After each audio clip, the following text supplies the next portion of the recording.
Hi, everyone. This is TJ coming at you a little bit after the fact of the rest of this recording. I just wanted to give a quick disclaimer to you all.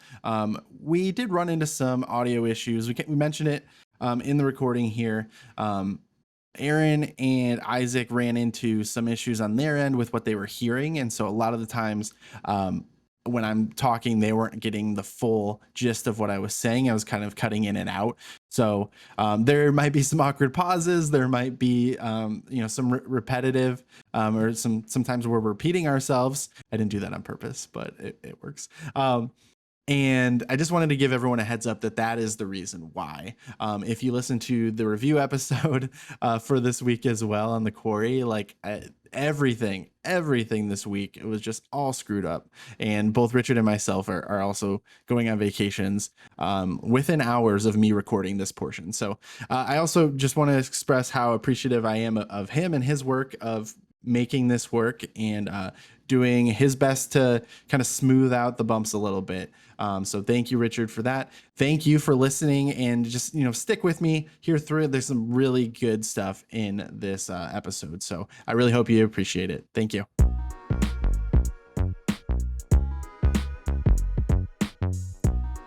Hello everyone, welcome to another episode of Waiting in the Sky with your host TJ Starman. I am not TJ Starman because we had to redo this intro due to several technical difficulties this week, but we've got a pretty good episode coming up for you. TJ and a few of his buddies go over the last weekend's announcement regarding games and whatnot. All right, but before we get into all of that, obviously it's time for the dick pic. And Richard, I know you're a little bit fired up about the topic you're bringing to this episode. So first off, how are you? I'm good. It's been a good weekend. I'm getting ready to go on a vacation, and I was living a good life until I saw this little thing crawl out of the butthole of Blizzard Entertainment called Diablo Immortal. And I mean it, dude. Everything I've been seeing about this game has just been absolutely terrible. And I say this as kind of a so I don't have a lot of experience with the Diablo series. My primary experience with Blizzard was with Overwatch, rest in peace. And I never played too much Diablo. I tried getting into Diablo 2 back in the day, and I was like, you know what? This is a decent game. I can understand the appeal. It's a good old-fashioned dungeon crawler. I never played a lot of Diablo 3, but I've got a roommate who loves that game to death. They play the crap out of it. But then back in 2018, I remember Blizzard catching a lot of flack because they announced Diablo Immortal. They announced it's going to be only for phones, and everyone starts roasting them. And of course, that's where we had the big controversy of them getting on stage going, "What? You guys don't have phones?" And everyone just was like, "Wow, you can go actually screw yourself."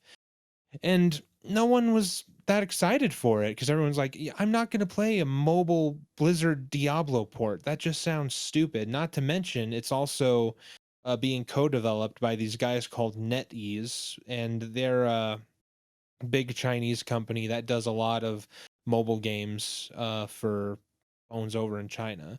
Like if I look on their games developed and published here, it's like Westward Journey Online 2, Cyber Hunter, Marvel Super War, Marvel Duel, and recently here in 2022, Diablo Immortal. And they have a 3-year license with Overwatch. They're doing something with Minecraft Pocket Edition in China. They operate the official Chinese Hypixel server. These guys got a lot of hands in a lot of different things going on. It's kind of weird. But they partner with Activision Blizzard to operate the Chinese version of their games. So when the time came to make a mobile port of Diablo, they were like, "Oh, hell yeah, we'll get in on that. We make this shit all the time." And they really did make this shit. They made this game absolutely borderline unplayable in the fact that it's just pay to win. And there have been a lot of people already that have been talking about how crappy this game is with its pay to win aspect. But the fact that you would have to pay nearly $100,000 to get fully leveled up and just OP blast through the game, it, to me, is just absolutely ridiculous. And what it comes down to at the end of the day is the fact that over the last few years, we have just laid back and accepted invented these abusive video game mechanics that they program into games to get people to want to buy that shit. And this has roots in World of Warcraft even. Like, think about it this way. They make the game free up till level 10. And by the time you're up to level 10, you're already enjoying the game because it hits those centers in your brain that are Hmm. basically the same as gambling. When you go out and you start killing boars like Eric Cartman, and you get that satisfaction of leveling up and you get that satisfaction of progress, then you get to level 10 and the game's like, oh yeah, no more for you unless you start kicking us $15 a month. And then by that time you're already invested. You're like, well, I got to keep going now, I want to see how the game ends. So you give them your money. But that's not where it ends. Then they start making expansion packs where you got to pay a couple more bucks for that. On top of that, you're still getting them your money each month. And it comes to a point where the game basically becomes a full-time job. And it's because of Right. those abusive video game mechanics that they've become so dead set on using those, and not only using them, but tying them in to fucking microtransactions. And don't even get me started on microtransactions, man. Do you know how much Epic Games made within the first year of Fortnite off of microtransactions alone? It's upwards of around $4.5 billion. And that's just for fucking skins. That's just for shit that doesn't affect the way the game plays. But now here we are with fucking Diablo Immortal, and Blizzard just decided, you know what? Let's just make the game pay to win. We don't have anything to lose. We're in the middle of a lawsuit for sexual harassment. It's not like we had one of our employees kill themselves because they were getting harassed by our boss. We might as well just fucking wreck the company at this point. And that's what they're doing. They have just completely given up, and they're just pushing out mediocre shit products. And now, today of all days, right after that little Xbox whatever the hell, they announced they're making Overwatch 2 free to play. And based off the crap I've seen with Diablo Immortal and previous microtransactions and Battle Pass and pay to win, whatever the hell, whatever the fuck game companies are deciding to do now, I'm not excited for the future. The future is starting to look extremely bleak, and it's essentially like we are just watching someone die in real time. In this case, we're watching Blizzard just die in real time and just lay over and take it. But don't worry, guys, Diablo 4 is coming out next year. That's like their one redeeming factor that they're trying to cash in on, and it's just sickening to me. It's just so sickening to watch these guys go from making shit like the Lost Vikings and Warcraft to just crapping out Diablo Immortal and just being like, "Oh, don't worry, it's on PC now too." Like, they're just appealing to the lowest common denominator of gamer, because they know that little Timmy, 10 years old, sitting at home is going to see Diablo and he's going to be like, oh wow, it's the new Diablo game, oh man, I really want to go play it. But then before you know it, he's stealing mommy and daddy's credit card so he can go buy 100,000 Smurf berries for like $10,000 or some crap that kids do. And it just makes me so angry. It's just stupid. It's Yeah. just, like I said, we are literally it's not often you get to watch a company or a franchise die in real time. It's like watching a beached whale give up on life. You're just kind of there to just watch this spectacle, and then once it fizzles out and eventually the whale ruptures and its guts go spewing everywhere because of all the toxic gas, that's when you're like, wow, this kind of stinks, and then you finally move on. And that's what we're getting to. We're getting to the point where everyone's looking at Diablo Immortal going, wow, this kind of stinks. And now we're finally packing our shit up and moving on. But they're still baiting us along with that promise of Diablo 4 next year. But God knows what that could be. For all we know, they could already be planning microtransactions and shit for that.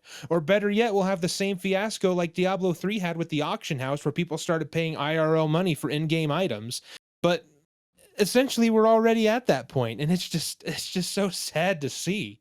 Oh man, I've that's pretty much where I've got to end my rant, but Jesus, it's just bleak. Yeah. Actually, so I wasn't totally informed on all of this. I'm not a big. We were talking about this before recording. I'm not really big into RTS type stuff. I'm also not super into like subscription based or like MMOs. So like I haven't had a whole lot of interaction with Blizzard. I did play World of Warcraft a little bit growing up, but it, that's it requires a lot of time. Does, as you explained, also requires a lot of money, and that's not something that I ever really had much of. And so I just decided to invest my time and money elsewhere. And so one thing, like I did really enjoy Overwatch when it first came out, and it was really big. And I fell off of that because again, it's like a sense of satisfaction thing for me. Like I love playing single player story modes campaigns because at the end, like it's finished and you beat it, right? So you get that like sense of fulfillment. With like online games, you don't get that, or at least not as often. And so I tend to stay away from it because I feel I don't think it's a waste of time, but I feel more like I didn't get as much out of my time. So it's literally just a switch in my brain that works that way. But that said, there's been a lot to kind of look at through the corner of your eye with Blizzard and with Activision as a whole over the last few years. Obviously, like Bobby Kotick is still there for some reason. They are now. I had to look it up because it seemed like almost like a dream that I vaguely remembered, but they did approve a sale to Microsoft at the end of April. So I don't know what there's obviously a lot of hurdles to go through before that type of thing is fully official, but it's just, it seems like a trash fire. You're right, especially like with the announcements they've had today. We're recording this on Sunday the 12th after the Xbox showcase. And it's exactly like you said. Like I've also never been super into mobile games or free to play games because of everything you said, where it truly requires a huge investment to really participate at the highest levels, and that's not something that I'm able to do. And it's you use the comparison to the gambling model, to where you get a taste and then you're hooked on it. And I would go one further and say it's like the drug dealer model, because that's literally, they got to get you hooked on something, and then you're in their pocket, or they're in your pocket, I guess. I don't know how it works. For basically, as long as you're hooked on their product. And it doesn't seem like things are going in a great direction. I think having some kind of say into what's happening, even if that acquisition is not fully done yet. I don't know. It's going to be super interesting to see where this goes from here, and it's going to be like a train wreck. It sounds like we're going to have a hard time looking away from it, and I feel really bad for gamers that enjoy Blizzard's products. People that have stuck with Overwatch and are excited about Overwatch 2. Like, hopefully that works out. People who have been fans of Diablo for the longest time, you've had to suffer through Diablo Immortal, apparently, and hopefully, Diablo 4 is not more of the same, and it's actually something that's a little bit of a better offering to that fan base. Yeah, I really hope so, because right now I feel like a kid who grew up idolizing Mr. Rogers only to find out that he's a Nazi. That's how heartbroken I feel right now. That's the best comparison that I can make. Yeah, that not good. Not a good look. So definitely something to keep an eye on. It's so interesting, amidst all of the announcements in the season right now, where we're kind of filling the void of E3 with Summer Games Fest and everything. That there's always this kind of negativity. Like I was floored by, I hadn't heard about the when they made the announcement about doing Diablo Immortal for mobile only. I hadn't heard about that. So just hearing you talk about that interaction between the company and the crowd there just Oh, kind of blew my mind. they got absolutely shit on. And forever my hero will be the red shirt guy who immediately got up to the podium and asked, "Yeah, is this an out of season April Fool's joke?" Because he summed up the audience's thoughts in that one succinct sentence. And you could see the people on stage immediately get uncomfortable, and they're just like, "Well, yeah, we know this probably isn't the best idea, but this is the company that we work for, so we have to show this product to you. So just take it, please." Like, it's like being in an abusive relationship. I'm gonna cut that joke. That's a really terrible comparison to make. So let's just cut that part of the audio out. But it's not fun. It's just really not fun. Yeah, who said games were supposed to be fun? I know, right? Fuck them kids. On that note, I think we'll take a step back and we'll try to find some positives that have come through this season of excitement and announcements in the void of E3. we're in the shadow of the Jeff Keighley at this point. And so we're gonna bring on a couple of guests here, and we'll see if we can find some things to get excited about. But thanks so much, Richard, for bringing us into another trademark rant of yours. Oh yeah, it was a long time coming. Rest We in got to peace, keep Blizzard. a list of your biggest enemies at this point. So we've got Wizards of the Coast and Blizzard on there so far. Yeah, pretty much. All right, Richard. Well, thanks again. And let's take a break and we'll come back with the Summer Games Fest recap. All right. So there has been just so much gaming news to come out in the last couple of weeks. And so I decided to dedicate this episode to breaking down and kind of recapping everything that's come out and sort of highlighting the biggest things that I'm excited for, and also the biggest things that my two guests are excited for. These are two names that, if you have been listening to the show, are going to be familiar because they've both been on multiple episodes at this point. So very happy to have Aaron and Isaac joining me for this segment. How's it going, guys? Same old, same old. Happy to be here. Just so everyone is aware, during the time of this recording, I'm having a little bit of audio issues myself. I figured out the problem, thankfully, though, in the time we've been kind of BSing behind the scenes. So hopefully it won't be a problem in the future. But if anyone hears me ask for somebody to repeat it, that's why. And Aaron, how are Laugh at you? my pain. Yeah, no, I'm doing pretty good myself. Yeah, just overwhelmed with just so many options to choose from, especially when I haven't actually made my next console purchase yet. So I'm just like, I don't even know which way to go. I want to buy everything. So, but we'll get into it. Right? No, that's absolutely it's the time of year for that, wanting to buy everything. I remember watching E3 on like Spike TV in high school and just being amazed at everything that was being announced, and just wanting, at that time, like, I mean, it's not like I can go buy everything now either, but at that time I could barely buy anything. So it is nice to have a little bit more flexibility as an adult that works. But the trade-off, obviously, is that I do not have time to play any of these things that I want to buy. Oh yeah, the plight of the gamer, the adult gamer at that. Right. So this might be torturous, but I just feel like the most fair way for us to cover everything that has come out is to just go through all of it.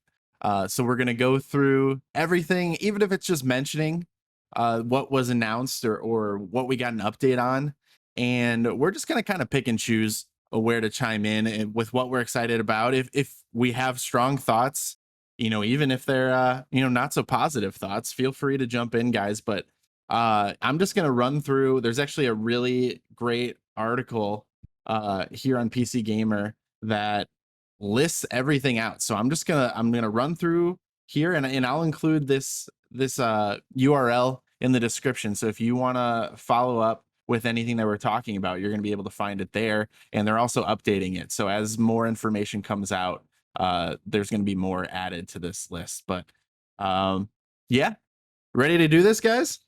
As ready as we'll ever be. Oh boy.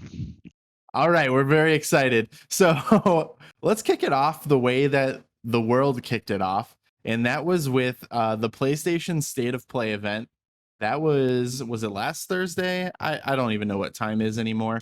So it looks like the Callisto Protocol, which is a Dead Spacey game from the co-creator of Dead Space.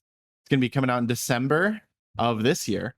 So pretty close overall. Definitely a big one that, if you guys don't have anything to say, I'm gonna jump into, is Final Fantasy 16. That we got a new trailer. It was obviously already announced and revealed. We did have a trailer previously, but we got a new trailer and also a release date here. It's going to be coming out roughly a year in summer of 2023, I guess, if everything goes right. You guys have any thoughts on Final Fantasy?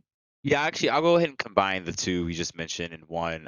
First, if I learned anything throughout watching the showcases on YouTube, Sony really needs us to buy Callisto Protocol. They are really banking on us buying that game. I mean, I at this point probably have the commercial memorized. I've seen it that many times between announcements and it being just an ad on YouTube. It's hilarious at this point. That and that damn Chris Pratt show. But anyways, so we got that, and then yeah, Final Fantasy. I actually have not played a Final Fantasy game in my life, but I've been, kind of getting into the series a tad, but I still haven't done that real honest playthrough of any of them. But the trailer for this one, yeah, definitely has me sold. I'll definitely try to play, 7 and maybe a couple other of the highlights of the series before the new one, because yeah, it definitely looks like something to be there for when it launches.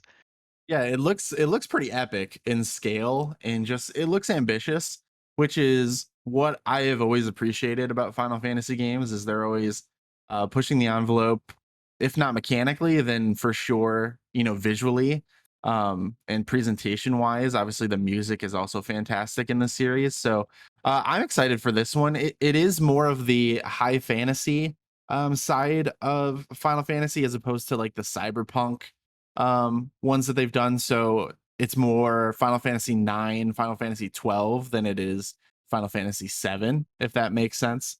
But yeah, a year away seems fitting. We'll see. Hopefully production goes smoothly on that and we don't run into any hiccups. Yeah, definitely hoping for that. I know, because I'm starting to dive into Final Fantasy a little bit on my own. Starting obviously with the 7 remake, because I did play it when I was a kid. I don't remember much of it, but I was actually into like the turn-based combat back in the day. But that actually made me re-excited for the series. So I'm kind of trying to find the ones that are out now, see if I like it, see if I don't like it. But they're definitely being very ambitious with 16, which at this point you almost have to be ambitious with any new title you drop.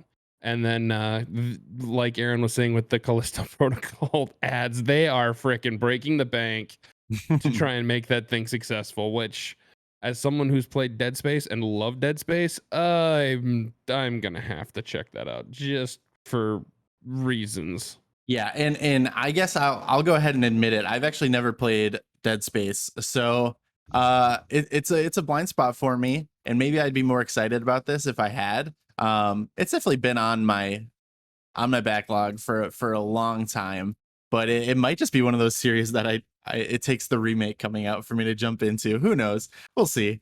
I totally forgot they were doing a remake too, and that's honestly caught my interest. I can't wait to see how they're gonna approach it with that one, because the originals were done so well.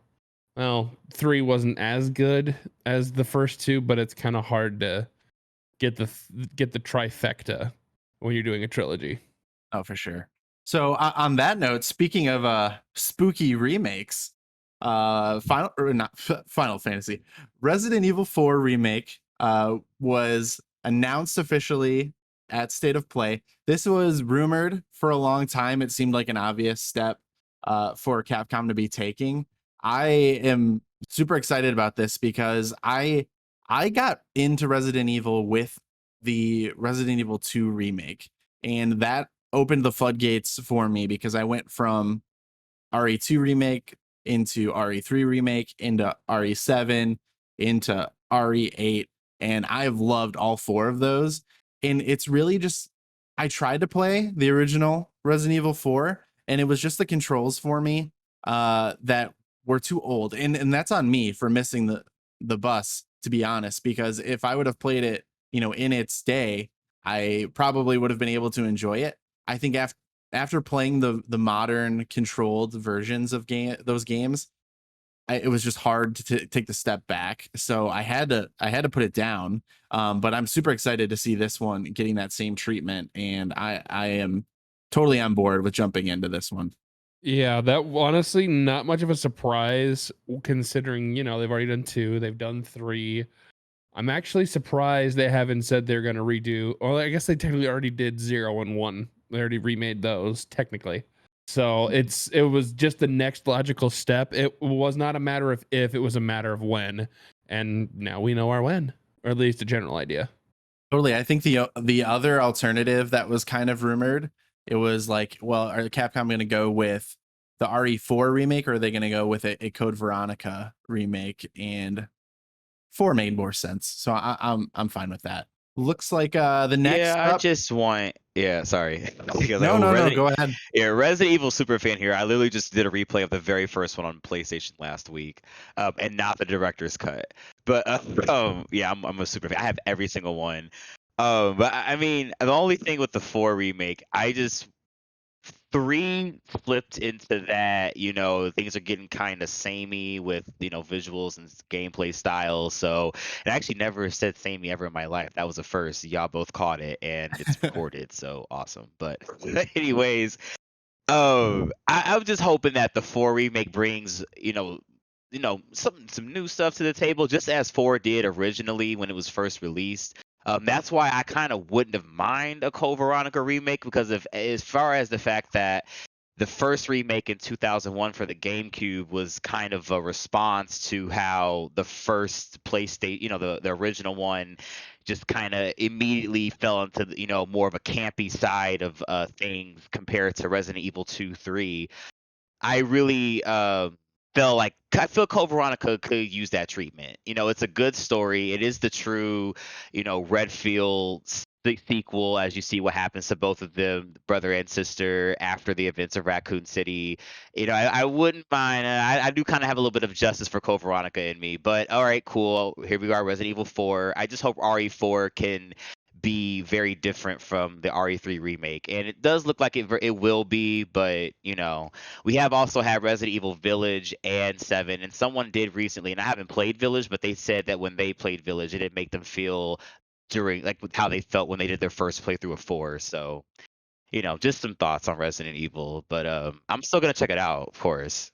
I actually agree with that. I had heard it a lot, and I only played a little bit of RE4, like I mentioned, but I played through the first past the opening sequence where you're actually in the village and everything, and the opening of Resident Evil Village felt very similar to that, and I loved that game. So very excited to see what they do with the 4 remake. Yeah, so this one, I don't know if you guys have takes on this, but Spider-Man Remastered is going to be coming to PC. They're doing that a lot with a lot of the PlayStation titles. I've noticed they've done it now. Horizon Zero Dawn has been done with it. They've done it now with God of War.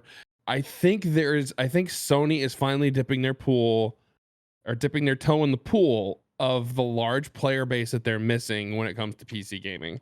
By far, when it comes to any of the gaming mechanisms, mobile and PC are going to be your top 2. Mobile, just because, well, everyone's got a device in their pocket. And PC, you can just do so much more, even though it costs more initially. You can do so much more over time with it, and usually it lasts. I know my machine, they say that it's going to last about 5 years, 6 years before it goes out of date. Where it seems like these consoles seem to, the moment they can push those boundaries, they pump out a new one. So it makes sense. It doesn't surprise me.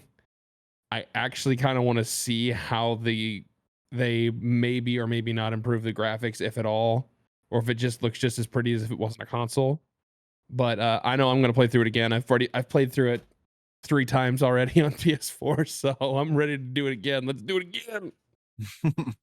Yeah, man, I don't know, because I still don't play a whole lot on my PC, as opposed to my PS5, and I don't know. I think it's just because I'm what I'm used to be honest. But I'd have to pick this up because I just absolutely love Spider-Man, and the game does look beautiful on PS5, but seeing it on PC could really kick it up another notch. So very curious. Stray. That's coming out this month. Not this month. Next month, July 19th. That's the kitty cat adventuring through back alleys. And is there robots? I don't remember. I think that was one of the ones I zoned out on, to be honest.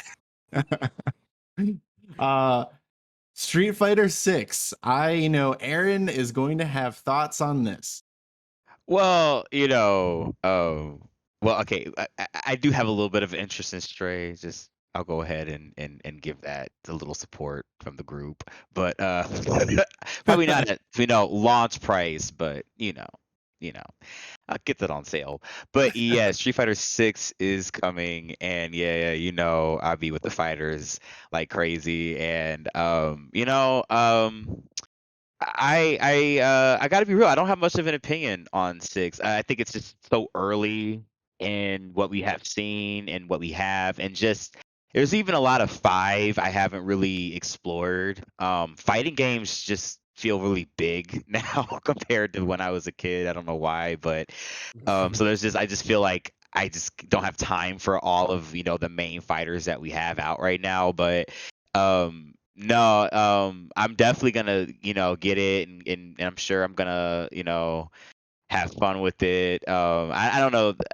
There hasn't really been a Street Fighter game I haven't been able to vibe with. It's not my favorite fighter, out of all of them, but it's the OG, So hell yeah, I have no problem, you know, paying respect and giving it time when someone wants to play. So yeah, I was just playing it yesterday, and I was like, damn, this shit is so beautiful and smooth and fun, and yeah. And we have the fighting collection coming up, which I'm definitely gonna get. So probably on the Switch and PS4, knowing me. So. It seems Yeah. like every time they drop a new console, they drop a new fighter, or at least a new title in the common fighter genres that we have, whether it's Street Fighter, Mortal Kombat, what have you. It seems like they always come with one. Street Fighter's jumping to the punch first. I honestly haven't played really much of Street Fighter since 2 back in the day. Dating me a little bit, but Call of Duty Modern Warfare 2, the original, is the greatest first-person shooter of all time. I said it. I said it. I mean, you've got a good reason for it. I remember back in the day, freaking up till freaking 2 a.m. as a high school student on the weekends, just toxic, salty lobbies, never failed. It was a good time. Yeah, noob tubes and dropping nukes. I want that to be my Twitter bio. Yes, I was the dirty tuber most of the time. It was either that or I was in a ghillie suit with a sniper. You're a camper. All right. So yes, obviously Call of Duty Modern Warfare 2.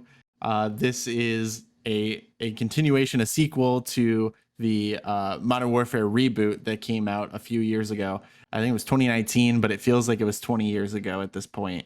So I mean, it's Call of Duty. I liked Vanguard. I played through it in like 2 days, and then I forgot the name of it when I was talking about it on a podcast episode. And that's kind of what Call of Duty is to me at this point, because I don't do what's it called, Warzone. I don't play Warzone because I'm not into that. It could be missing out, but it hasn't been my thing. So Call of Duty is just a quick single player campaign for me at this point. But I did really like the Modern Warfare reboot, and I'm gonna play this, but I don't know what else to say. I mean, it encouraged me actually to get the Modern Warfare reboot just because I do enjoy Call of Duty games with a good story. I remember Call of Duty 4 Modern Warfare. I loved the story. Modern Warfare 2, loved the story. It was a great continuation. Modern Warfare 3, great continuation. The first 2 Black Ops games, great stories. You just haven't really seen that as much out of the Call of Duty franchises of late. Or if you did, it was kind of weird, off the wall, wacky, and zany. So seeing that come back again, it actually made me go. I made myself go and pick up Modern Warfare. So now I've got that, and I actually do plan on picking up Modern Warfare 2. Don't know how much of the multiplayer I'll play, but at the very least, the story looks super interesting from what they've shown us, and I'm actually kind of excited for it. Yeah, like I have only played zombies with friends online. I did download the Call of Duty Modern Warfare reboot and played through the like first 20 minutes of it before I just haven't gotten back to it. So, but when I saw this, I was like, I gotta get into that reboot again and get prepped for Modern Warfare 2 just for this to come out. This had me sold. This looks good. It really does. Yeah. I I think I definitely undersold this. I am excited about it because, like you both have said, like the story looks good, and that's what I enjoy about games the most. Is so I'm definitely gonna pick this up, and I'll probably enjoy it for what it is. Moving on to now we're into Summer Game Fest. So this was Jeff Keighley doing his thing. Um, and let's start off with Marvel's Midnight Suns. Mm. This is actually a title that I have been looking forward to. I love when they try to use Marvel characters in video games like this, especially. It looks kind of more like almost like a top-down strategy from what I can tell, with the different characters having different classes and whatnot, which I didn't enjoy at first when I was first getting into gaming. But now that I've kind of come along a little ways, I actually do enjoy the stuff like Halo Wars is a real-time strategy. Civ 6 or Sid Meier's Civilization, for those who are unfamiliar. I do enjoy those titles. So seeing something like that with Marvel involved has got me a little excited. Yeah, I agree with that. I still haven't found myself getting into strategy games much, but I mean, I really liked Ultimate Alliance and Ultimate Alliance 2, Oh and yeah, I forgot about Ultimate Alliance. That was so much time wasted on that in college. and a lot of it is just the um it's the way that they build a story around these characters that we know and we love. And this trailer was really cool because just seeing the demonized versions of heroes of Venom and of Hulk, like it's pretty Mm-hmm. awesome. That actually was the part, like, because they really haven't shown much. They've hinted at what was going to come, but they never really had shown much. But to see that, I'm not gonna lie, I was Fry in that moment. Shut up and take my money. Aaron, you have any thoughts on this one? Yeah, no, I really enjoyed the trailers and looks into Midnight Suns, and yeah, I mean, obviously Doctor Strange, got us into, the witchy Wiccan side of Marvel. So I think it's awesome to get a game where, because I even thought that I was like, after I saw Doctor Strange, I was like, I kind of wish I had a game that would fuel, that feeling, that vibe that film had. And so, here we go, Midnight Suns. Like, oh, that there it is. I'll definitely check that out. Yeah. Yeah, that end, yeah, with Spider-Man, ringing the bell and then Venom popped out. I was like, oh shit. I was like, that's definitely hype. I'm gonna have to check that out. Like, Yeah, he's yeah. like, oh, that usually works. Well, it did that one time. Yeah, I don't know if you guys saw this, but Xbox was putting out like immediately on social media, like talking about Spider-Man being on their consoles. And so it's like, you gotta find the little things to be happy about. They're getting it at a little bit after PC is. They're getting Spider-Man in a game. Hey, it looks dope though. So Mm-hmm. Yep. Cuphead, the delicious last course, which is DLC. If you didn't catch that from the title, Yep. either of so you clever, I Cuphead, know, right? either of you Cuphead guys. I never got a chance to play it, even though I really, really wanted to. I liked the vibe of it. I just never got a chance to play it. Yeah, it's one of my best friend's favorites. She is a huge platformer, 2D. Like she is to those games as I am to fighters. So except she's better at platformers than I am at fighters. But yeah, so she talks about Cuphead a lot. So I'm like, okay, I may have to get that and play and maybe I'll get it and finish it before or play through whatever they have before this DLC comes out, and I can play that with her. So, but yeah, it looks even more visually stunning than what we've seen before of Cuphead. So Yeah, it's a beautiful game. I've played very little of it, but I might have to jump into it again a little bit closer to that's actually out at the end of this month, so not too far. Next up, Aliens Dark Descent. yeah, creepy It's trailer. Yeah, it really Creepy ass was. trailer. They've been pumping a lot of video games out of the Alien franchise for the last how long? I'm I'm not here. entirely sure. Yeah, Well, it was it, with like the notoriously awful Colonial Marines, like yeah. Like really the only good one that I've noticed in the past however long really has been Isolation. So I'm always hopeful that they actually do another good one, but it seems like they miss more than they hit, and it's kind of sad as someone I enjoyed the films. I enjoy the lore behind it, but they seem to miss more than they hit. So this is one that I'm gonna, if it's a buy, sell, or hold type of situation, I'm currently at a hold, which I hate doing, but I'm just not sure how it's gonna go. It looks good. The trailer at least has me intrigued, but it's just like you've burned me one too many times. I don't want to just jump whole hog into this thing. Yeah, I feel like that's fair. I think Yeah. Isolation did what it set out to do really well. And I'm a little disappointed that they're not going back to the survival horror genre with this, because I think a lot of people would have loved kind of a, if not a direct sequel, then like a a spiritual sequel to Isolation. Mm-hmm. But they're going with action, it looks like. Yeah, and it seems they miss more with the actions than they do with the stealth. So we'll see how it goes. Again, I'm not a sell. I'm not a buy. I'm kind of right there in the middle of the hold. I'm just not sure where it's gonna go. I hope they do it well, because I'd like to see an alien action actually be really, really good, because it would kind of fit the films a little bit. But Right. at this point, Yeah. it's just like you've burned me one too many times. I'm not sticking my bare hand into that oven to grab that pizza pan again. Mm-hmm. Yep, totally. Yep. As a huge Alien fan, I am right there with you. And it sucks that we have more of these action games that don't hold up to what Alien the series can give us. The way Isolation did, yet we just have more of those, and we don't get we don't get more of that because it didn't sell, as much as, I guess they needed Isolation to sell, like 10 million copies or whatever, and just sold a few million, and then just became, the everybody's favorite YouTube playthrough to watch. But yeah, it just sucks that we don't get more of that, and we get all these Aliens games that just also don't even hold up to what that film even brought to the table.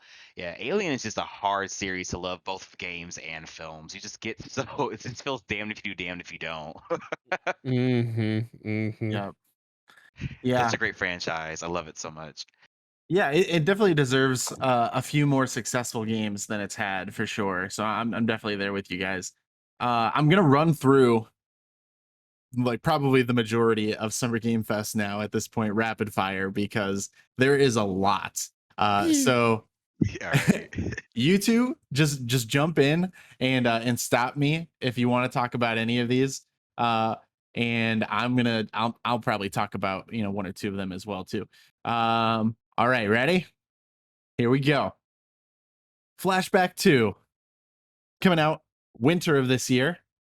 I'm actually gonna stop already because Witchfire is an FPS that looks really interesting to me. Mm-hmm. Yeah. It's like in like kind of a medieval fantasy kind of, I don't know. I think maybe I would describe this almost as like Wolfenstein meets The Witcher kind of Made me thing. feel Van Helsing, kind of what Yeah, I felt from it. Yeah, there was definitely a feel for that, but yeah, that one looks interesting. mhm. It also like ran really smoothly in that video. So hopefully there's some smooth FPS frame rate in this when we actually get it.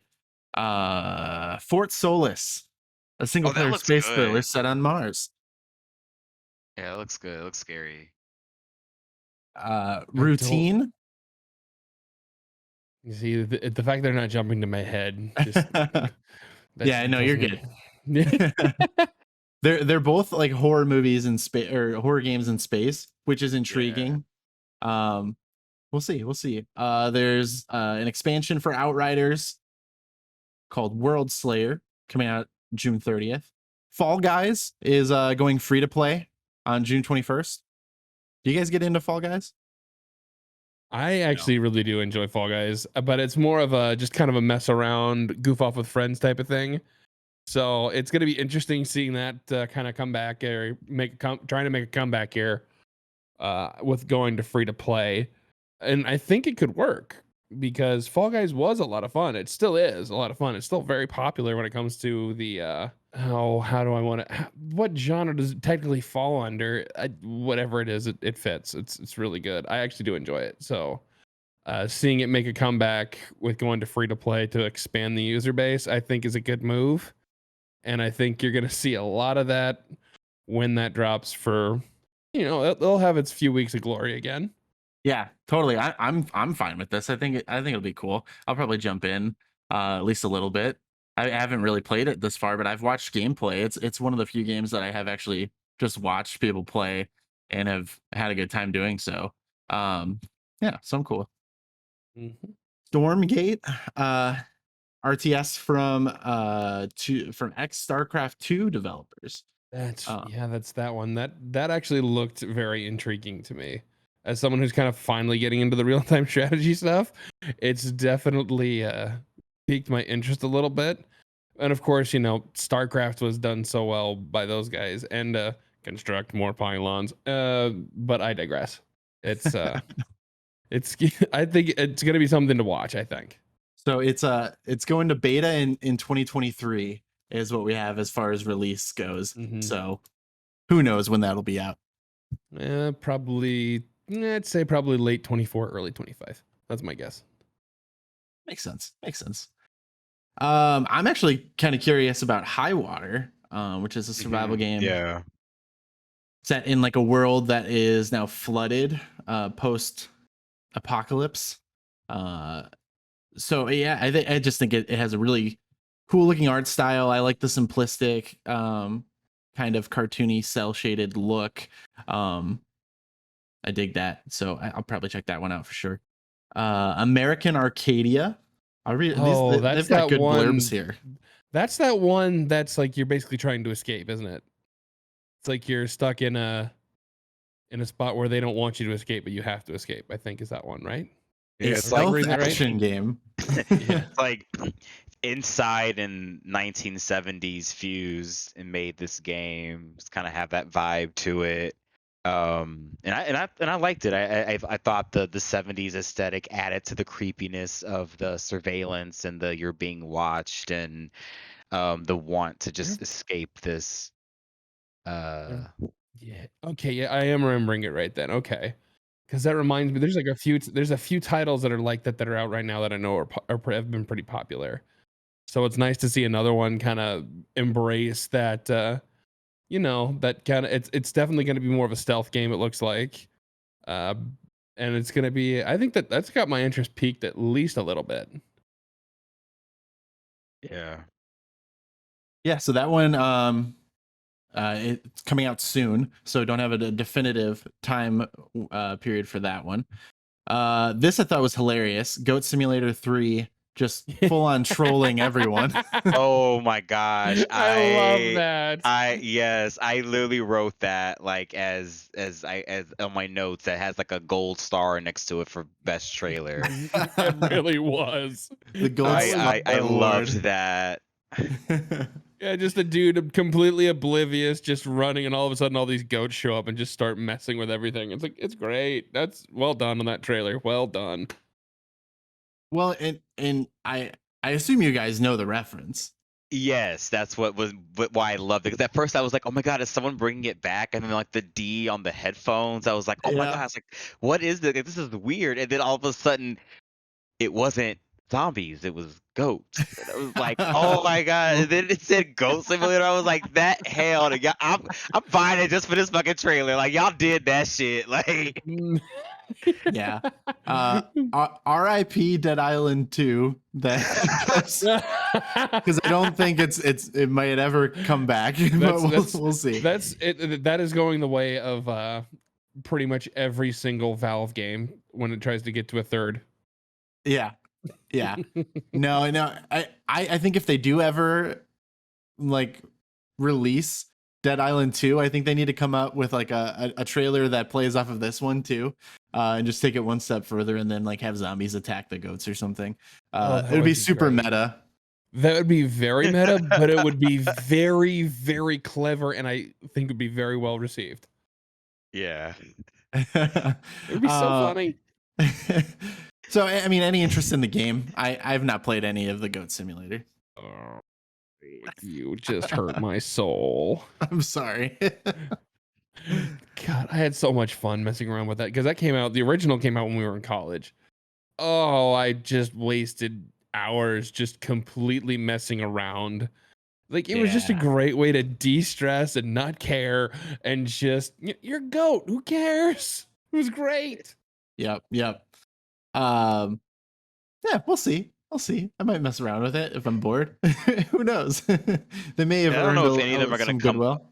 Go ahead, Aaron. I'm sorry about that, TJ. I was like, I don't know if any of them are gonna come up throughout, but like I would say all the simulators are really coming with it with their advertising campaigns, trying to make us like be very good. Like I've always questioned if those are slept on games. Like, would I actually like Farming Simulator? You know, would I like Flight Simulator? But yeah, Oh, now we'll there's we'll get to Flight Simulator for sure. yeah. But I've always seen these games around in question, but like I'd say all the simulators that had trailers, but obviously you said we'll get into other ones. But yeah, I was like they're all coming with it. But yeah, Yeah. Let's say moving on. We had Neon White, a speed running that was FPS.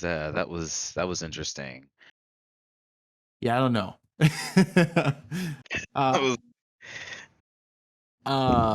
Midnight Fight Express, a brawler, futuristic brawler. Yeah, I was interested in Neon White and Midnight Fight Express because I think those came one after another on the announcements, and they both those had interesting soundtracks and producers of those soundtracks. So I was like, okay, like I liked other works by those people, so that's why I was like, okay, I'll check out the game or at least listen to the music, I guess. But Yeah. yeah, I gotcha. I honestly missed this one, but the screenshot here for the trailer has this like Mr. Negative looking dude. So I don't know. It could be have a cool aesthetic at least, and maybe some good music. It sounds like. Warframe, the Duviri Paradox. Anything there? No. Honkai Star Rail. This is actually from the Genshin Impact Studio. It's probably it's called the Fame here. That one. Yeah, I don't know. I don't know either. Zenless Zone Zero. It's a lot of Z's. I'm tired already.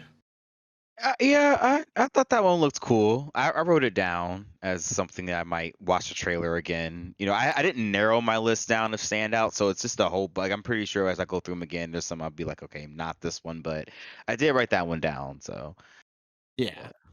Yeah. I'm Also trying to from remember. the Genshin Impact Studio. Yeah.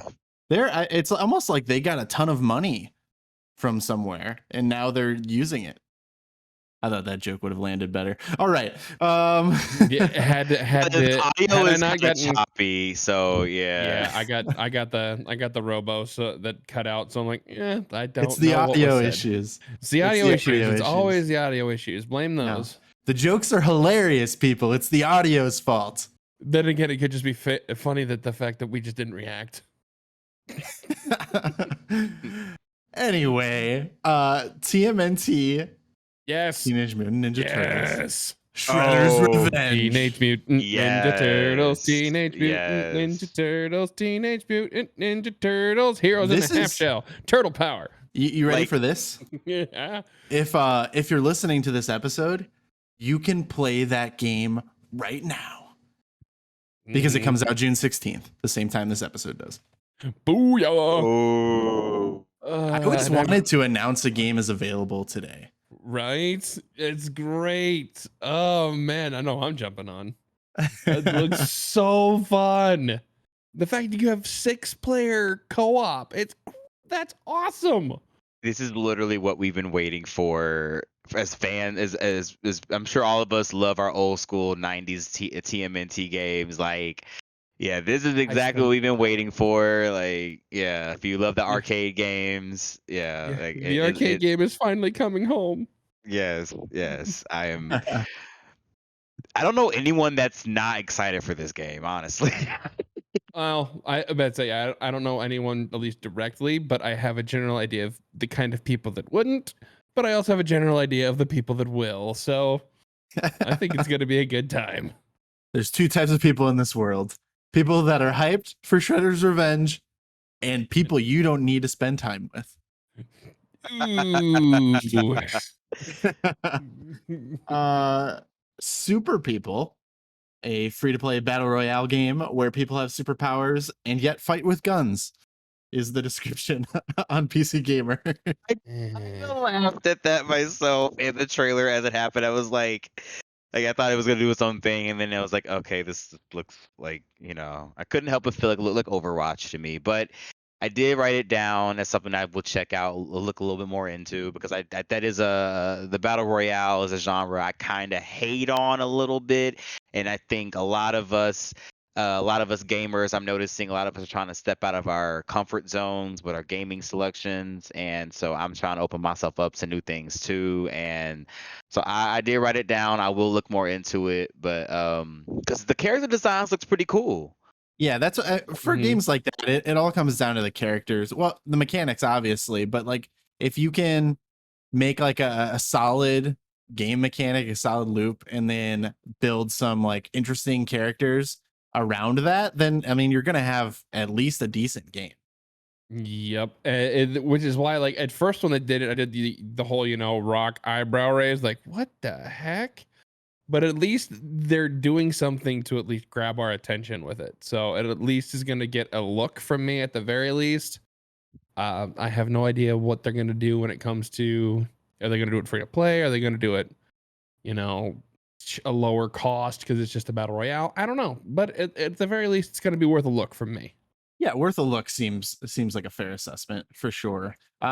Isaac, I know you mentioned Civilization earlier. Mm-hmm. We also you're have the talking, yep. expansion for Humankind, which Mm-hmm. is very Civ-like. This is Mm-hmm. Cultures of Latin America. Any thoughts on Yep. that one? Well, I wish I could say I'd actually played this version of the real-time strategy with, but it looks good. It looks really good. It actually made me I almost actually went out and got that game. If I just don't know where I'd look, but obviously with so many different places and the internet at our fingertips, it wouldn't take very long. But yeah, it looked good. The way they did the trailer for it, it was very, very well done. Very good visuals. It definitely caught my attention as someone who actually enjoys real-time strategy genre. So I don't need another real-time strategy to sink a absolute ton of hours in, but they're tempting me. They're tempting me really hard. It's there for you, just in case. Exactly. Exactly. I've been slowly building an interest in Civ, and so yeah, the Humankind trailer, has really gotten me to where I'm like, okay, I'll, when Civ goes on sale, might get it because it goes on sale for so cheap at this point. So, I can get Right. it, and yeah, I think this is definitely, see what the hype is about.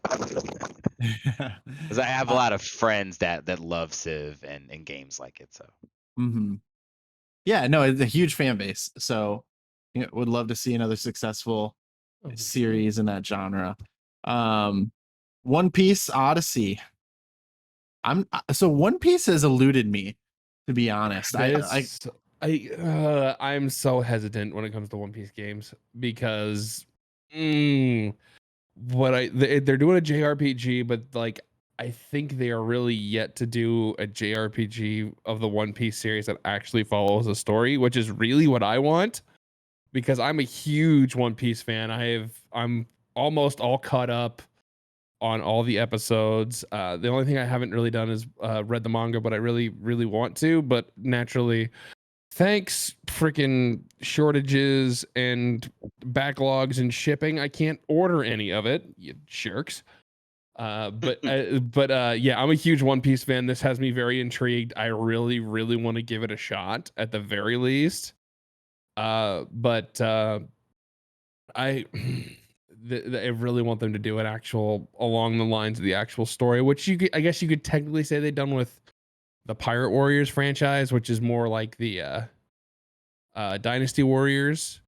They do the story stuff with that, but at the same time, it's like, man, I'd rather do an actual JRPG with a story. But this has me intrigued, and I definitely will be checking it out. Yeah, I kind of feel like most manga and anime are so well suited for like a traditional JRPG, and yet the companies like don't do that as often as you would think.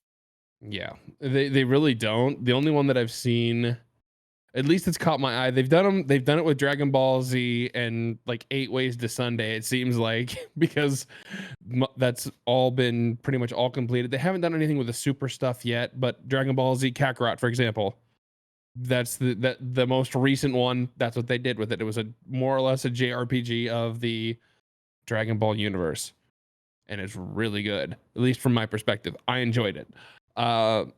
They did it with the Naruto series with the oh Jesus, Ninja Storm. There it is. I found it. I found it. So those two I know I've seen. If there are other ones that I've missed, anime fans, let me know, because I may or may not be looking for more. But they seem to miss out on a few of them too. Yeah, they have not fully saturated that market, and No. yeah, I mean, obviously, anime fans are huge into their properties. Yes, we're just like, give please. We want more. Please, sir, we want some more. I was going to respond. Little Oliver Twist for you.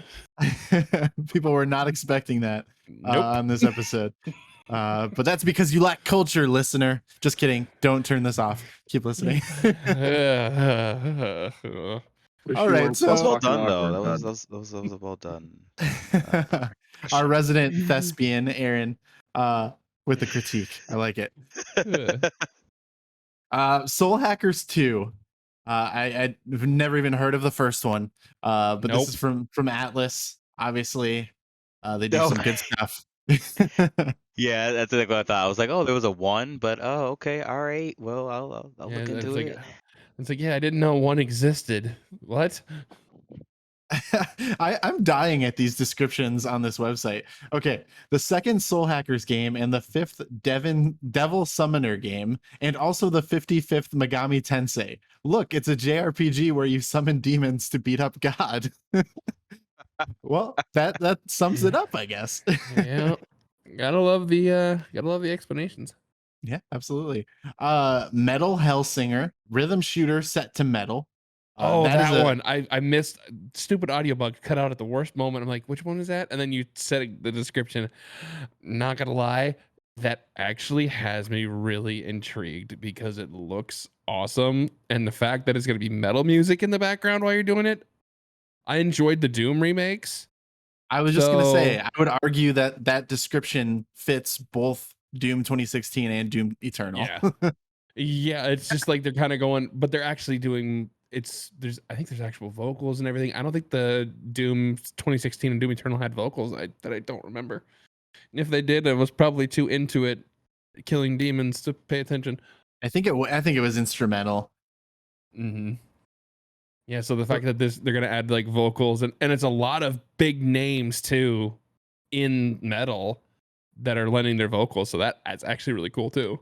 Yeah, I think there's an audience for this for sure. So I'm curious to see how that plays out. I'm definitely checking it out.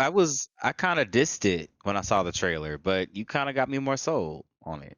I mean, the trailer in and of itself, I could see it being diss-worthy, but I was more looking at, okay, who are you bringing to the table for this particular game? Because it seems like it seems like it's a little early. They didn't really do much with it, but it was also, I think, in that back end where they're just doing all these different, developers, like the small developers doing the stuff. So it was just like, I don't think we got to see it in all of its glory, if that makes any sense.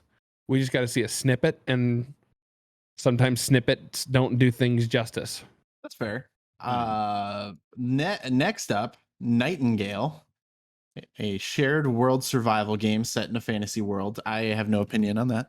It sounds like neither do you. I mean, the only opinion I have on it is I would definitely be a troll in this game, so I'm probably going to avoid it.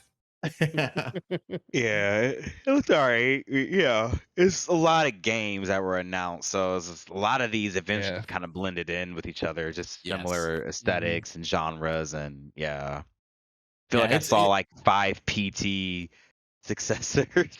that was because there's been a million of those since PT. But I'm sure we'll Yep. get to a few of them as we go through the list. But yeah, like, yeah, I was like, eventually, I was like, I had to, like when you said Fort Solace and Routine, I actually got them mixed up, and then I had to remember, oh, Routine was the one where like you like had the like weird VHS gun that looked like the tracker from Alien as well. It was weird, but yeah. Yeah, no. One of them you're on Mars, and one you're on the moon, Aaron. It's not that hard, okay?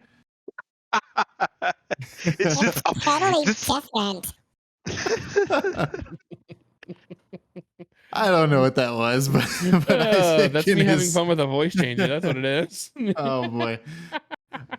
This is what happens when you invite streamers onto your podcast. Don't hate, just appreciate. Speaking of wackiness, that's actually a very decent segue here. Saints welcome. Row reboot dropping at the end of this summer, August 23rd. I'm on board with this because I honestly haven't played Saints Row since Saints Row the Third, so I'm ready to jump back in, and I think a nice clean slate reboot that is just off the walls bonkers is exactly what I want from Saints Row at this point. So I'm here. Mhm. Yeah, it makes sense, especially with how because since you haven't played 4, I have. With the way 4 ended, it makes sense to do a reboot. It's they've let enough time pass where they can start fresh, start with a new crew.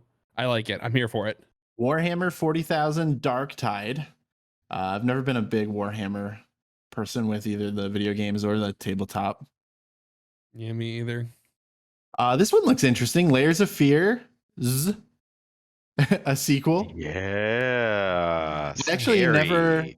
never played the original. I think it was a Games with Gold when I had an Xbox, and I just never actually played it. I downloaded it, and it stood there. But I remember hearing good things, so I am definitely curious. I have much more of an appreciation for horror games at this point in my life than I did probably back when I first downloaded that one. So yeah, definitely am excited to check this one out.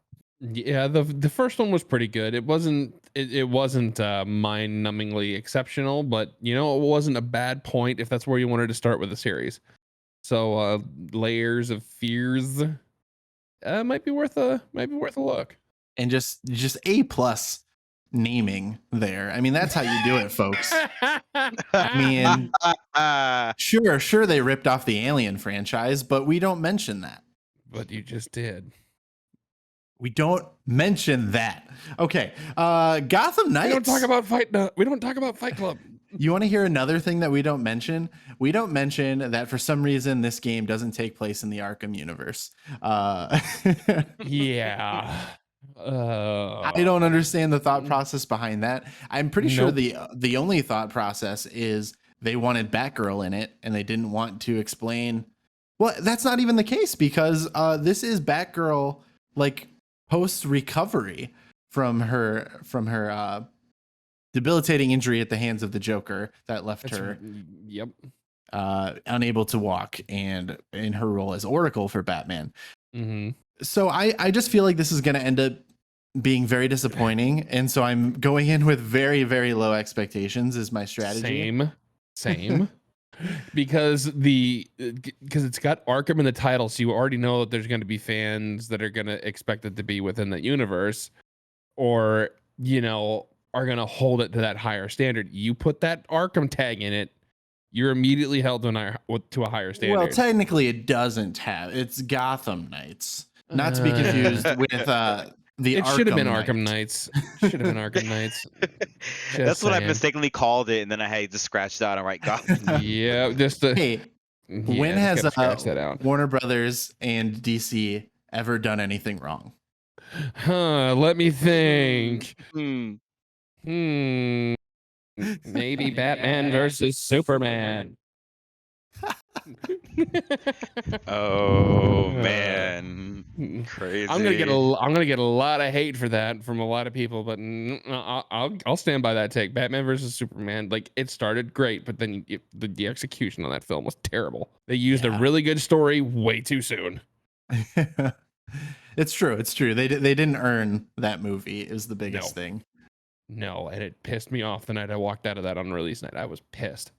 We had a long talk about DC's approach to movies off mic after recording our last episode together, Isaac. Oh, yep, I remember. Yeah, DC is just they've got so much good, but they've done so much crap.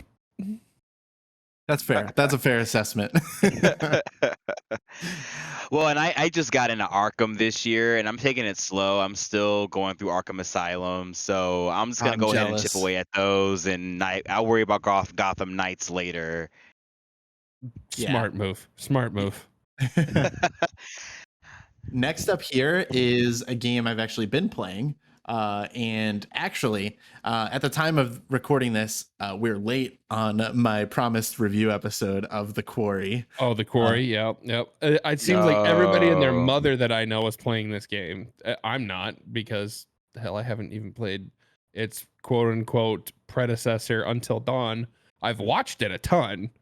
I've watched a lot of people play it. Okay, I guess that's fair. It's basically a movie. So yeah, it's basically a movie where you're in control. And like I've got like the Dark Pictures anthology I got to play through too. Like a lot of these I want to play through, but it's like, where the hell is the time? Why am I an adult? Totally am I a fair. child with a drinking permit? So I'll say, because by the time this episode is posted, the review will be up. So listen to that for my full thoughts on it. But I will say, like, I've definitely enjoyed this game. I've probably enjoyed it more than Until Dawn, just because I think it's a little bit more polished. You mentioned the Dark Pictures anthology. They've put out 3 games in between Until Dawn and The Quarry, and I think they've learned from those releases and have kind of fine-tuned their approach. This cast is also absolutely loaded. Yeah, like I said, listen to my full review for all of that, but that's a little bit of a teaser. Yeah, any further thoughts on this one, guys? Definitely worth a look. Oh yeah. The trailer is definitely seeing more of an in-depth look into it got me more interested in what exactly is the fucking mystery behind all that crazy shit I saw. So yeah, I'm sure I'll get into that one at some point. Yeah, I've enjoyed it. If my October wasn't completely planned out, more or less, or at least already chock full of options, this would definitely be up there on the list.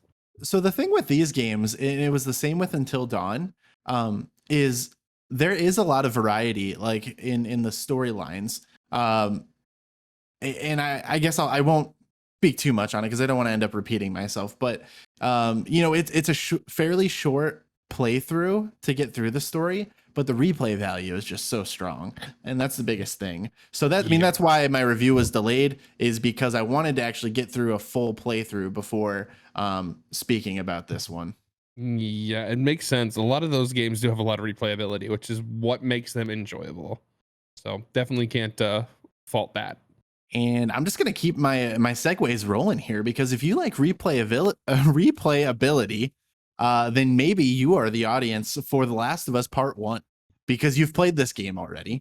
I played this game on 2 different platforms. Can they just stop, please?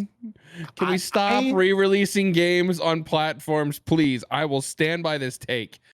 Like, I get it. Like, some are only on 2 platforms, but for the love of God, can we stop fucking Skyrimming and Grand Theft Auto 5ing fucking every popular game, please? But it's not even that, because they've remade it in the engine of Last of Us Part 2, which I'm just gonna be totally honest.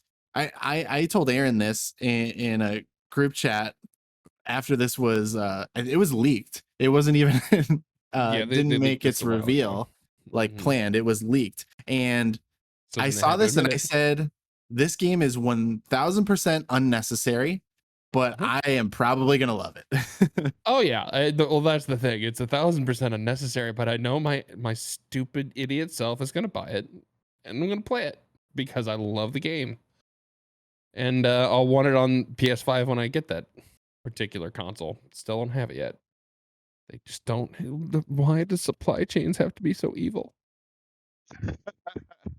Because it's like when you have a, I mean, I don't know if it's just, I don't know. For me, I have the PS4 Pro, so it's like I am not paying scalper prices for the PS5. It's not too much of a jump just yet to justify me paying more than, at least for my, that's how I see it. I could be ignorant with that, but I mean, there's plenty of stuff still coming out for the PS4 that it looks really good.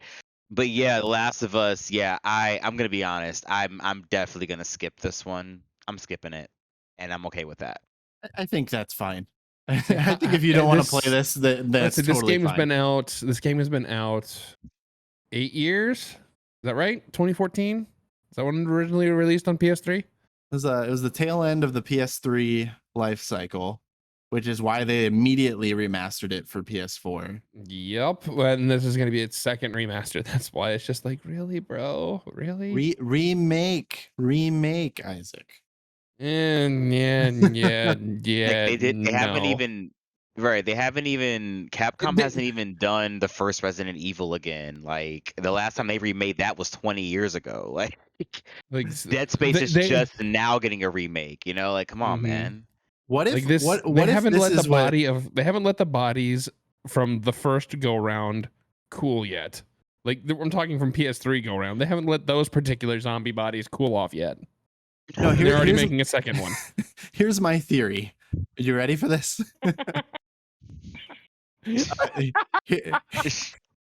Here's my theory. And the theory that I have is they're remaking The Last of Us Part 1 because they want to kill off Joel even earlier. Oh, if they do that, they will feel my ire. That would be amazing. Spoiler alert for part 2, by the way. Yeah, Oh yeah, I they- haven't played part 2, but I mean, I'm aware that it does things Yeah. like that. So I'm not like nothing's really that spoiled. And I mean, I don't know. It's part 2 is I don't know. It's there's so many fucking games I haven't played. Like I haven't even played like Jedi Fallen Order. Like I'd probably would play that before Last of Us Part 2. Just And I would highly encourage you to do so because Yeah. I've done that and I have opinions. I mean, I love both of those games. Well, I don't know. I love Last of Us Part 2. I like Jedi Fallen Order. I loved Jedi Fallen Order. It was the first Souls type game I ever played that I was actually decent at. So That's fair. That's fair. it- Jumping ahead a little bit here. We got a couple of Netflix series announced. Dragon Age Absolution and Castlevania Nocturne. Any interest in those guys? I'm already behind on TV shows. I don't need to add more to it. Great to say. As far as Netflix, I'm gonna be honest with you. The only thing, and I actually decided, you know, because you know how me, like, I when I know something's gonna happen, just release it. I don't need the trailers and all the, you know, expectations and opinions going into something. But I know they have a Tomb Raider show in the works. That's the only one I'm really invested in. And I know they have the Resident Evil series coming, but and there's a trailer for that, and I haven't watched it. I'm just gonna go ahead and watch it when it releases. But yeah. I mean, hey, you know how video game adaptations go. So I mean, usually stuff like Netflix and animation usually goes over better, but you know, You almost have to take them with a grain of salt every time. yeah, and with Castlevania, it's like again, we were talking about games I haven't played. I've never even played Symphony of the Night or any of the classics. So if I'm gonna do some Castlevania, I probably should do some of that before I, you know, get into deeper stuff and shows and all that. So do have an interest so there is an interest that I have in Castlevania, but not necessarily in a series just yet. Yeah, I missed Castlevania growing up, and I've never really jumped onto that series. I have heard really good things about their animated series on Netflix. So you know, if you are a fan of the series, I'm sure this is probably going to be at least decent. Couple of other announcements that Netflix had. They've got some other shows. They've got a third season of Dota Dragon's Blood, which is a show I didn't know existed, but the third season's coming out. The Cuphead show, which I actually did a review of the first season of the Cuphead show. Season 2 is premiering at the end of this summer on August 19th. And Sonic Prime is going to be set for a 2022 premiere. So this year. I'll probably check that out at some point for sure. Yeah, I'll probably check that out myself. Yeah. Mhm. I also know, like, I'm pretty sure Netflix is doing games now. I honestly have not looked into how you even play them, if I'm being Nope. honest. They But nothing against Netflix, but stick yeah, to your lane. Stay in Well- your lane. You're good with TV shows, comedy specials, and movies. Just stay there, please. yeah. I was gonna say, watch out, Game Pass. Netflix is trying to be the Netflix of games. Yes, they are. And trying being the key word there for sure. Yes. Yes. And I think it's gonna end Well up. played. It's gonna end up being more like what Amazon has tried to do, and you know, they've gotten a little bit of traction, but it's kind of funny, you know, a company as huge with all the resources in the world as Amazon, and they still haven't really figured that out. It's a tough market to crack. What can I say? So the Epic Games Showcase is kind of the next big one here, Okay. and I missed this one. But it looks like there's a couple of big highlights. The first of which being Lord of the Rings: Return to Moria. Did you guys check this out? I think I missed this one too. Like I saw I some of did the titles. miss it, but I'm but- aware that it was announced, and I was aware that it was Mhm. announced before I went through all the showcases, but I actually Mhm. didn't catch it. Mhm. Yeah. So the description here: a co-op crafting sandbox set in the fourth age of Tolkien's Lord of the Rings setting, sending the dwarves down to carve beneath the mountains. Eh, So This less of an looks- action and more of just like kind of existing and crafting within that universe, which Well, I would say it sounds more like a oh, what is it? The, the crafting sounds right, but almost like a, I guess for lack of a better term, like a homesteading type of thing. You know what I mean? yeah, Yeah. I could see that. Another big one here, Disney Speedstorm. The mouse is at it again. Okay. Okay. Yeah, I forgot this was happening. Yeah, that is a thing. Oh look, the mouse is at it again. I don't know. Oh my gosh. Okay. Yeah, no, this actually this is another one I didn't even see the news about, but I'll probably end up checking this out a little bit more in depth because it seems as though it's a kart racer, but with Disney characters, which could be good or it could just be completely forgettable. Haven't they tried that before? It was packed into Disney Infinity, but we don't talk about Disney Infinity. Okay. I'm pretty sure there was probably like a decent kart racing mini game in like a Toy Story game or something. Yeah, I swear there was one at one time, and that just tells you exactly how forgettable it was, if there was one once. Yeah, I want to say like I think I remember, I never played it, but I think from maybe like a Kid Icarus video, talking about like Toy Story 3 may have had like a low-key, really good kart racing mini game or something. So if you're interested in that, go ahead and dig a little bit deeper into the thing that I more or less made up. Next, I'm just gonna scroll through until I see something that is intriguing me at this point, because this is a lot of smaller stuff that I don't think any of us have Yeah, there was a really lot of those. spent too much time digging into. But if I do miss anything, guys, that you do want to talk about, definitely bring it up. Yeah, it looks like the next most noteworthy things are going to come from the Xbox and Bethesda showcase, which was this past Sunday. They opened up with Redfall, a gameplay trailer, which is basically like Left 4 Dead, but with vampires. Yeah. Really cool. I was very intrigued by that. I really want to give that a try. Yeah, I think they could, if done well, this could be awesome. I think they revealed this, was it last year? Around the summer? Because I know this wasn't new information.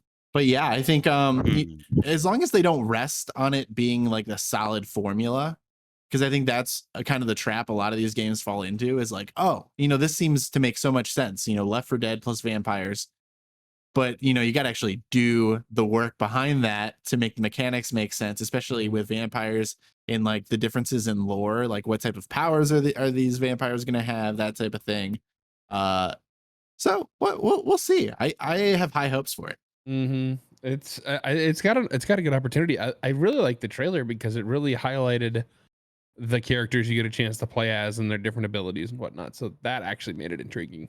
Totally. And then I'm pretty sure the big thing with the Xbox Bethesda showcase was all of these are coming out within a year. So it's Yes. all like end of the second half of 2022, the first half of 2023. So I actually really appreciated that they were, very transparent about that this is all like recent stuff. And so it actually, to me, made the whole thing a little bit more exciting. Sure, we missed out on some like huge announcements. Like they could have talked about Elder Scrolls 6, but they didn't. Yeah, I And think that's fine because I think it they was just going to really hurt want to me. hold. Yeah, that one I think they want to hold under wraps as long as they can. Just a gut feeling. I think they want that one to be really good, just like the last time they dropped an Elder Scrolls game, which has been a freaking decade. Can we please get another one? Damn it! I miss my fix. They I mean, just what? released it within a year. Isaac, I don't know what you're talking about. You know what? I Skyrim, will hurt was it you. legendary edition? No, those were the two. I forget what the most recent one is. Yeah, I'm going to hurt you. Oh my gosh. All right. Speaking of violence, Hollow Knight Silk Song. I I haven't played actually, I haven't played the first Hollow Knight. I want to, but because these look like fun little platformers, so I same. definitely would love to try it Yeah, I and be bad bad the what you entire said. time. Yep. Everything you just said, also me. Aaron, any thoughts on Hollow Knight? Yeah, similar. I didn't play the first one, but I saw this trailer, and yeah, I was like, yeah, I definitely gotta get into that. So yeah, I'm happy that those little unique platformers sometimes can take off and become now it's getting another game. So it's always nice to see. So Arguably iconic Hollow Knight. I would say so, yeah. I've seen a lot of playthrough of it, and the music is very enthralling, and the environments are just really hard to take your eyes off of. And then you have the gameplay play with the visual, with the sound effects, and they're just all yeah. It's a game you don't forget when you see footage or you play it yourself. So yeah. Yeah, absolutely. I think most, if not all of these are also available day one on Game Pass, which is another Yep, big they thing all are, and from this. they're really really taking advantage and pushing the Game Pass. I know I have it, and I actually enjoy the fact that I have it because it allows me to play games that I don't necessarily want to buy right away. So that's how I usually will play it, whether it's on PC or Xbox. That's how I'll do it. It makes it so much easier when I can drop. I drop my 1 year fee in April, and I get to try out all those games for whatever the heck I want, so long as they don't leave Game Pass. Yeah. I actually think Game Pass at this point is an insane value.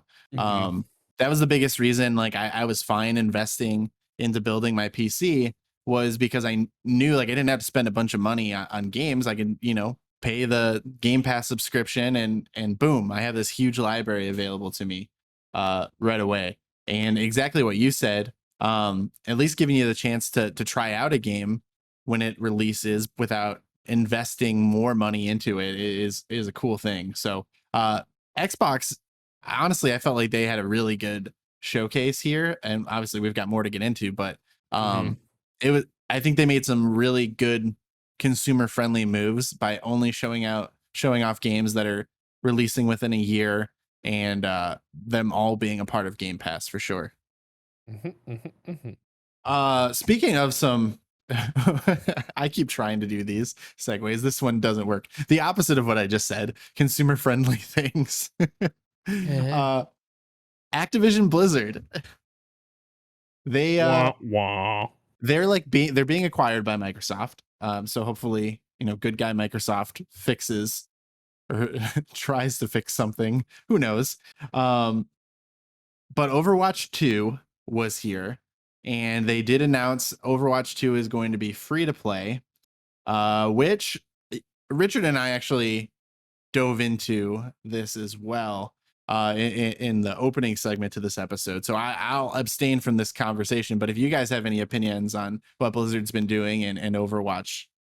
Why do I feel like it was free to play, but only if you originally had Overwatch? Which honestly, who else is going to be playing Overwatch 2 but people who already had Overwatch? I'm pretty sure it's full on free to play. If it's going full bore free to play, wow. Talk about taking a chance. Talk about hoping those loot box lawsuits don't go against you. I mean, what are you talking about there, sir? I don't know. I'm just an innocent bystander. I'm not talking about nothing. I guess I will say, as far as the actual game itself goes, besides the company, like I really liked Overwatch. I got on board a little bit late, because I've talked about before, actually, maybe also in that segment. Like I really like single player campaign experiences because of the finality and just the sense of accomplishment when you finish it. And so I have a hard time with like online multiplayer games, to be honest. But I loved Overwatch. And I was really into it for a while with just how unique it was at the time. I think what the issue is I'm worried that they haven't changed up that formula enough to compete with all of the games that copied that formula. Yeah, and it's well, no, they kind of took an existing formula and kind of made it their own, or at least attempted to when it came to like a MOBA. So that's where it falls. I believe is the multiplayer online battle arena genre. I believe is where it falls. And the ones that came out during its time, it's the one that's still lasting. It's still got a large player base. How dare you, sir? I will have you know I play Battleborn every day of my life. You and what army? All right, I got nothing for that. Yeah, but I still know a lot of people that still play Overwatch comp regularly, and so I know it's still got its popularity. It's gonna be interesting, I think. So we'll see. I definitely probably will check it out, just because I enjoyed the original Overwatch when it came out, when I was able to play it with friends and kind of learn the MOBA style and everything. Haven't really played it as much lately, just because there's so much. But I'm definitely gonna take a look at it again. It looks fun. It looks good. Yeah, I will also add before we move on that I'm pretty sure this is going to have a story mode as part of the whole package of Overwatch 2. So I'll probably at minimum check that out. Yeah. So Flintlock, The Siege of Dawn. Honestly, I don't even remember what this is. Yeah, no, that one's not exactly sticking in the old noodle either. A combat-heavy action RPG where gods and humanity fight with swords and guns. But honestly, I don't even remember this one. Yeah, the description makes it sound better than the non-memorable moment that was its reveal. And I hate to sound like that, but yeah, that's where I'm sitting. Minecraft Legends. Another entry in the RTS genre here. And if you are a Minecraft fan, I think it'll be good for Minecraft people. I think Minecraft people will jump on this. I've never really been a Minecraft person, but it looked good for what it is. Yeah, I've also never been a big Minecraft person, but I've always admired the way that people could make the most like out of that game. You know, like they can make their own story with it and everything. So like a game that is a little bit more involved than Minecraft is, but for those fans is something I'm intrigued by. Like good for you. Aaron, any thoughts on Minecraft? Yeah, this is all things that are pretty unfamiliar for me, so I was just letting y'all go at it because yeah, those are all things that I mean, and but that was it's really what I think this whole not E3 collection of showcases really brought to my attention, just how big this universe has become. I mean, it always was a big, space, just so many, games that come out, but I mean, just with all the indie games and the big budget, it's like it really made me realize like why there are so many of those, really popular games I just haven't gotten to yet because there's just so much out there to play. And then yeah, then you discover genres that you like, so then you start playing like the deeper cuts of those genres. So like I just haven't gotten to something like Minecraft yet or whatever. So yeah. Yeah. Yeah, and Minecraft isn't for everyone, but actually, I would actually debate the point I just said. I think Minecraft is for everyone, just to varying levels is probably the best way to describe it. Yeah. Yeah, definitely. Next up is Pentiment. Now this is coming from Obsidian, which I'm a fan of Obsidian, makers of Fallout New Vegas and The Outer Worlds. Oh, But this, go ahead, Aaron. I didn't catch what game you said you were talking about now. Pentiment. You don't remember Pentiment? Hmm. A medieval narrative Yeah. journey through 16th century Bavaria. Yeah. Yeah, it's the audio cut out, but yeah. No, I'm with you now. Yeah. No, that's totally fine. Yeah, I don't really remember this one either. To be totally honest, like I watched this one live, and Pentiment, besides Obsidian working on something, I don't really remember much of it. So I'll have to dig into that one some more. Diablo 4, again. Cash grab. One of the biggest in this genre. I've not played any Diablo. Not my thing. Any interest in this one, guys? It's Slight. it's like yeah, it's something that I'm getting into. Now they have two out. I had a conversation with someone recently, and he expressed to me that two is kind of his in his mind the definitive version of it so far. But he had high hopes for Diablo 4. He also really hyped up Diablo Immortal. that I haven't gotten into that Sorry. yet, but yeah, no, I'm interested in Diablo. I'm sure I'll get into 2 and play some of it before and see if that influences me to get 4. I do have I forgot, I do have the Eternal collection. A friend totally just gave that to me um randomly. So yeah, I'll check that out as well. Yeah. I laugh because you guys don't know this because Richard and I actually recorded separately yesterday the first part of this episode, and it was just him ripping Blizzard for, for what happened with Diablo Immortal. So Yeah.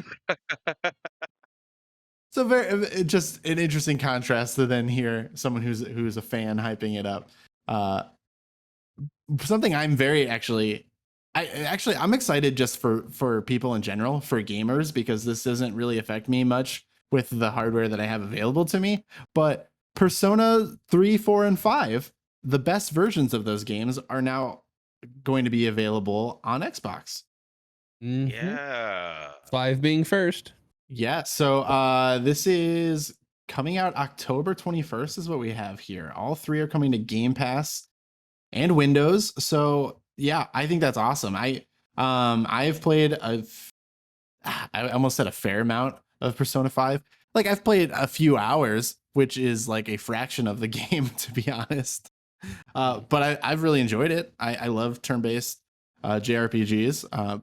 Big fan of Pokemon. Check out my water only challenge on the YouTube page.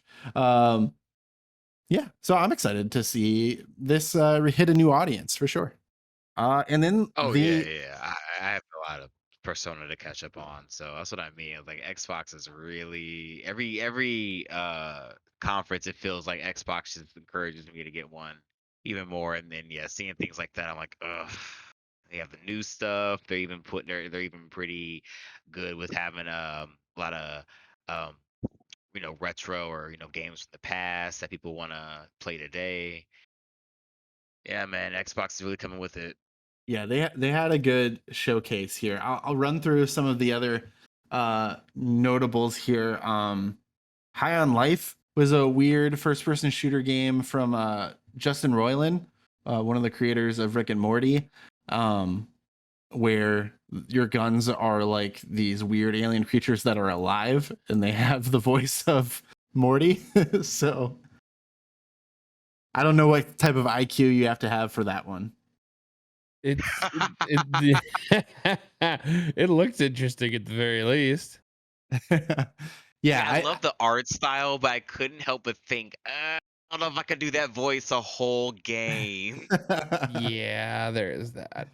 Well, they also did was it Trover Saves the Universe, where he also voiced a character in that and just did the same Morty voice. So I think it's amusing because I think that voice is hilarious.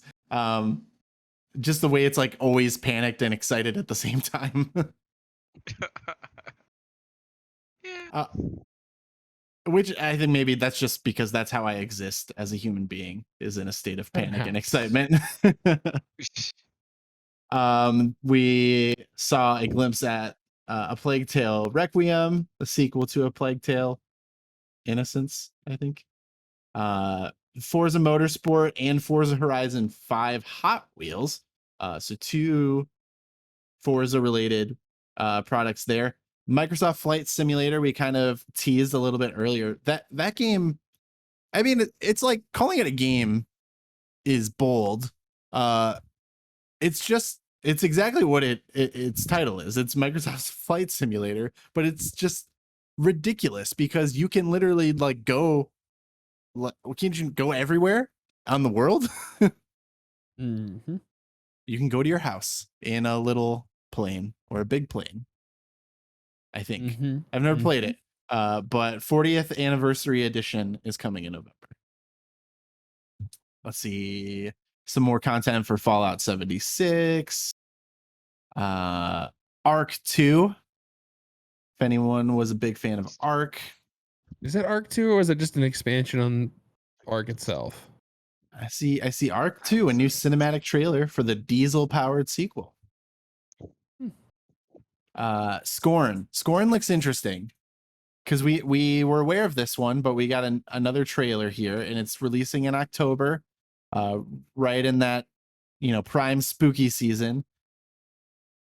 This is like if you like an HR Geiger inspired kind of space horror. It's a very alien-y. Yeah, I Scorn was actually the game that encouraged me to get a PC. I don't have one yet, but it's like I just remembered that. Yeah, it did make me want to get a PC when I saw footage of it in 2017. I was like, man, it's games like that make me Was it wanna. 2017 when that was That's when I announced? first heard about Scorn. Yeah. Wow. Wow. Yeah, that's when I first heard about Scorn, and the footage always looks great. It always looks fantastic.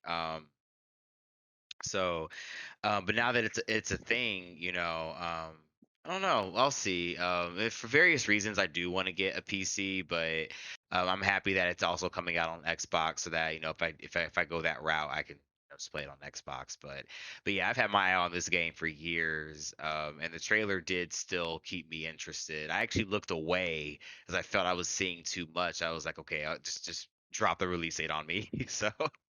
Right. Yeah. I think I'll definitely end up checking it out. We'll see. It seems a little more on the weirder side of, in like kind of gross out side of horror than my personal taste. So I'm not sure that I'm gonna love it, but it's definitely interesting enough for me to check out. Yeah, it's a lot of body stuff going on in this game for Yeah. sure. Yeah. I think. Sorry. I don't know why I'm coming up with these stupid jokes, but the first thing that came to my mind when you said that, a lot of weird body stuff happening in this game. Yes, that's my Tinder profile. Anyway, As Dusk Falls was one that stood out to me. This I'm not sure exactly what the gameplay is actually going to look like, but the art style was very unique. and just intriguing. So this actually comes out in July 19th. And I'm very curious to see how this is received by critics and everyone. I don't think I'm going to pick it up day one, but I'm definitely going to be interested to see how that's received. It's basically a mystery narrative game, and that's my jam for sure. See, I haven't opened myself up to that genre as that much. So I when I saw that, I was, but yeah, man. If you play it and love it, I'm sure you'll tell us, and yeah, might help me decide if I'll check it out or not. Open myself up to something new. Absolutely. So then the big I was almost said reveal, not really a reveal. Well, I guess it was a gameplay reveal for Xbox was Starfield. And we got our boy Todd on stage, just like the good old days. And he actually showed us something with gameplay in it this time and not just a pretty, title card. And so this Yeah, he this did. looks awesome and just like epic in scale. And they teased it's very much like seems very much Fallout meets No Man's Sky, which is like again sounds like a really great formula, but Mhm. is so easy to mess up. Yeah. I have high hopes, but at the same time I'm going in with measured expectations. It's something I really want to play and really want to check out because obviously I enjoy that Fallout Elder Scrolls exploring style. I really Mhm. enjoy it. But again, I got to go on with measured expectations just because, like you said, they can really mess that up. Yeah, this is one that I'm fine with, like the delays. Like take your time with this as much as you want, especially with a brand new IP. Like make it count, make it work from the jump. Which I know no one has ever said that about a Bethesda game. So if that happens, this would be the first time. Mm-hmm. And it looks like so the most recent one, I actually didn't catch any of this, but the PC gaming show was the most recent showcase here. And did either of you catch anything from here? Yeah, I flipped through it. Yeah, I went through it. What stood out to you from this show, Aaron? Um, hmm. See, I didn't actually divide my notes, so I'm not sure what was what. Okay. Was Gory on the PC gaming show? Was that Gory. is it Not that I'm seeing. was that the Xbox? Gory. I Mm. can't recall, and not seeing it. Let's see it. The cat, the skating cat. Thought that No, was the I'm not PC. seeing it. I'm not seeing it. Mm. Wait, is it not on the list at all? I mean, how do you spell it? Because I just tried to control F. Gori, and Oh, okay. there's more to the title. I think it was like something like the cuddly something, but yeah, that's kind of like I don't know. It must not be in this article because it's not coming up at all.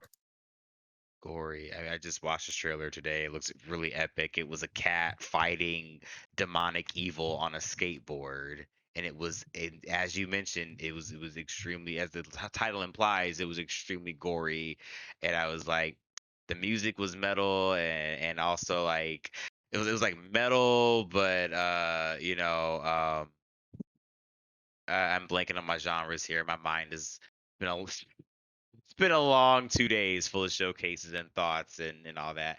But yeah, no, like this game sold me. Yeah, because the cat on a skateboard fighting evil, and it was extremely gory. I don't think there's anything else you need to say. I mean, we have Stray, but this was like if Stray like went on an acid trip.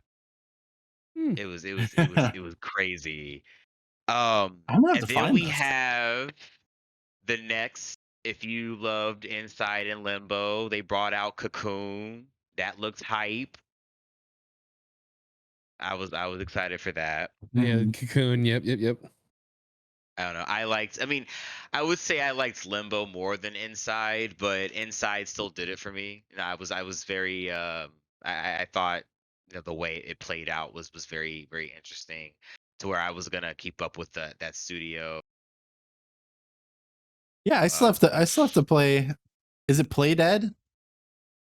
Yeah. Well. Yeah. I think that's the studio. Well, is it? Is it? Yep. I thought it was the same studio. I don't know Yeah, why they I. did Limbo and Inside. Well, I know Playdead, yeah, is definitely the one who did that studio. But now that I'm thinking about the Cocoon trailers, like actually, I'm not seeing. But I thought that's what they said. This is the next game from those developers. So I don't know if it's yeah. But Yes, it in is. this, Yeah, say what? it is. Yeah, yeah, that's what I thought. They said it was from the developers of those games. But yeah, they seem to just. I mean, their fucking level of creativity is insane to me. Just how they take a simple concept and like and it becomes something just so big, and the mystery just thickens as you go deeper into their games. And even this trailer, I mean, there was so much mystery in it that yeah, I was like, yeah, these guys, they got me for another one. So Yeah, um, I definitely trust them to make that type of game at this point. And this one looks like it's a top down 3D platformer as opposed to the 2D side scrolling. yeah, So that's yeah, interesting. yeah, yeah, I think they're some of the most creative in the game right now. Yeah, I saw the System Shock remake trailer, I was gonna and say I think that's the biggest thing from this PC gaming show. is it okay? I guess it was towards the end, huh? Sorry if I spoiled anything. Was there anything else you wanted to talk about before then? No, I think that can probably wrap up what we've All seen. right, So yeah, yeah. Well, you know, as a lover of retro games, it's always heartwarming to see a classic series, come back. Um, so no, I think it'll be great. I think it's good that we have just the current state of gaming. We can remake these classic games and show these new kids why these series had, packed a punch back in the day, with these Resident Evil remakes, and you got Dead Space coming out. And so yeah, now you also have System Shock, and yeah, I think it's really important that we're able to do stuff like that, and put respect on these classic series. So I'm invested. Um, yeah, oh man, I want to buy a PS5, an Xbox, and a PC now, guys. I want to buy everything. So so I think yeah, I think System Shock was the biggest thing from that PC gaming show, which was the last at this point at the time of recording, the last big showcase that we've had. Um, so guys, just to wrap things up, if there's something like if there's one or two announcements that really got you hyped, what would those two things be? And I'll give you a little bit of time to think on it because I'll go ahead and share mine first. I think the Resident Evil 4 remake is something I'm super excited about. Like I talked about before, I think that game is going to be made approachable for me specifically. And I'm excited about it. I think if it's the same type of style as 2 and 3, but with the storyline and everything from the original game, then I'm totally on board with that and very excited about it. I think maybe the number 2 thing, I don't know that there's a really a close number 2, if I'm being honest. I think I'm very much high on RE4 officially being announced at this point. it's heartwarming as a Resident Evil fan that you're that excited for it. So Well, we've got a. I don't want to, oversell anything just yet, but we do have a Resident Evil segment coming on in a upcoming episode, so stay tuned. Oh my. Okay, Sulu, hey, Isaac, why don't you go ahead and All right. Number 1 and 2 for me are Marvel's Midnight Suns and Resident Evil 4. Resident Evil 4, obviously, for the they're making the same progress. I feel like they're gonna go down the whole series and kind of remake them with a more modern style. for some of the older ones, because 4 really is the one that really kicked off the genre into multiple generations. So it makes sense that they're doing that, and I actually have I actually hope it turns out really well, because that's something I'm definitely excited for. And then Marvel's Midnight Suns going a different direction with the more magical and demonic side of Marvel, and it looks like kind of like a MOBA type game, or a strategy type. I'm not entirely sure, but I've got high hopes for that as well. Yeah, totally fair. Aaron, what stood out to you? Some standouts. Just to pull out a couple that just weren't mentioned. I have not even tried to pronounce the name of this, and I wrote it down so fast that I may have, not put an I in the right space. But that one game, it's like Signalis, or is it Signalius? I have to look more into it, but it's this game that has this. Ben even sent it to me because he knew I would like it. It has like a Parasite Eve, Resident Evil. If you like those games, if you like those, PlayStation um horror, games, definitely that's one to check out. And then as a fighting game lover, I have to call out Five Force Fighters. I saw this on the Black Voices in Gaming uh, stream. First of all, just go check that stream out, because there was people working on really cool stuff. Ninja Man looks hilarious. I have to play that. And But Five Force Fighters, yeah, this brother is making this really dope fighting game that looks really cool.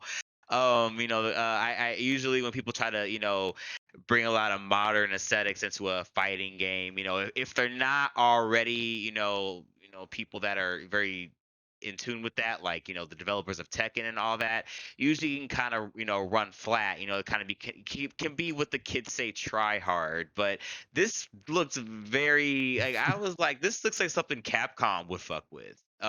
It looks really cool. Yeah, it was Five Force Fighters.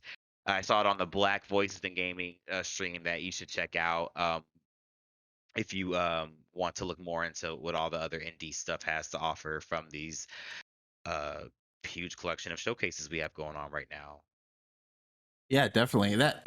That's not on here, and I missed that, but definitely have to check that out. Well, cool, guys. I want to thank you again for joining me. I know this was a massive task to get through, and to share, at least some knowledge on a lot of these things. So I'm very grateful to have had you by my side, because if I would have tried to tackle this by myself, I would not have made it through. That I can guarantee I would not have been able to get through at least half of what we talked about today. So thank you very much. Before we wrap things up, anything we're plugging, Isaac? Just the same as usual. Catch me live on Twitch most weekends under my InfernalGriffin tag. Putting out my Mass Effect 1 via the Legendary Edition playthrough on YouTube. I'm working on getting a few. There's a couple, of course, glitches from Twitch's end on a couple of them, so I have to figure out a way to edit some things onto those files before I upload them. But yeah, most of it is done. It's just a matter of getting them put up, and obviously, and everything will be posted along with the episode. So thank you guys so much. Awesome. Yeah, links for all of that in the description. And Aaron, anything that you have been working on? Yeah, man, I'll definitely check your videos out that you're gonna post. I like to see more of your content. I myself don't have anything new to plug. I am in a I'm in a huge state of transition in my life. So yeah, if anything, I'm going through too many new things, which is a good thing. That I don't have anything concrete going on to say, hey, I'm doing this. So yeah, you can always, link my short film if you haven't seen it. I love that thing. And I have other things you could probably find by just clicking on that short film. Yeah, I we've talked about it before. I really enjoy your short film. I think the tone of that is unique, and I feel like I've liked it each time I've watched it. I think I've watched it at least twice at this point. And so there's new things to appreciate about it each time. So definitely check out the description for links to all of that. And thanks again, guys. I really appreciate it. And I mean, odds are we'll probably have you back to talk about at least one of these games. So until then, or until the next time, take it easy.